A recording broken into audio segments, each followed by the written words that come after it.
So let me turn it back over to Carmen briefly for kind of an intro to what the commission is asking for in terms of making a savings claim.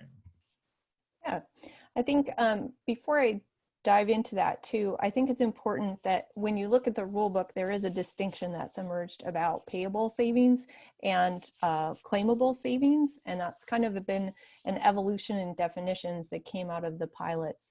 The claimable savings, however, need to be very tightly tied to the payable savings, especially since there's going to be a 50% performance requirement.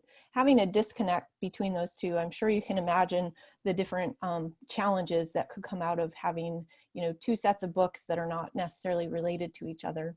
And that's really where the methods and software, standardized methods and software really come into play as well.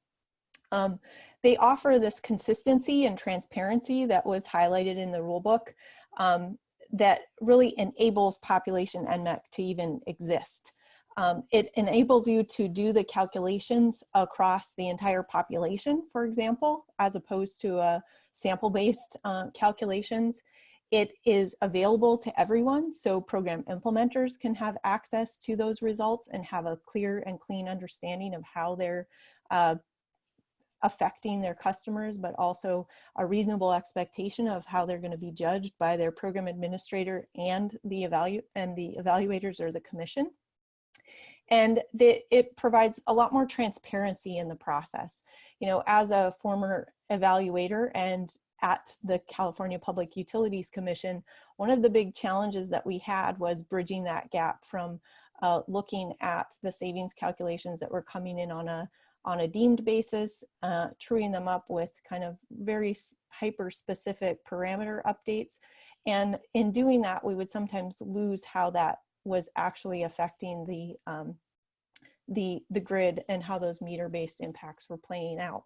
So Caltrac and the OpenEE meter are a solution to that by providing a meter-based standardization that steps beyond in an evaluation protocol. It gives you much more detail than IPMVP, the International Measurement and Verification protocols, because it gives you this executable,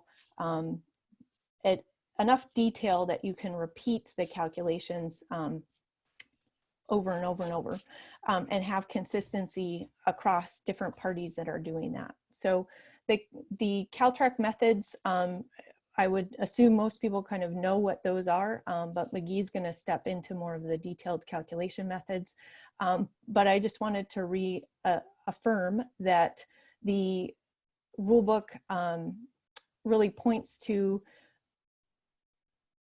encouraging stakeholders to participate in these process, and we encourage you to do that too. So if you'd like to join these working groups, let us know as well. McGee, I'll send it back.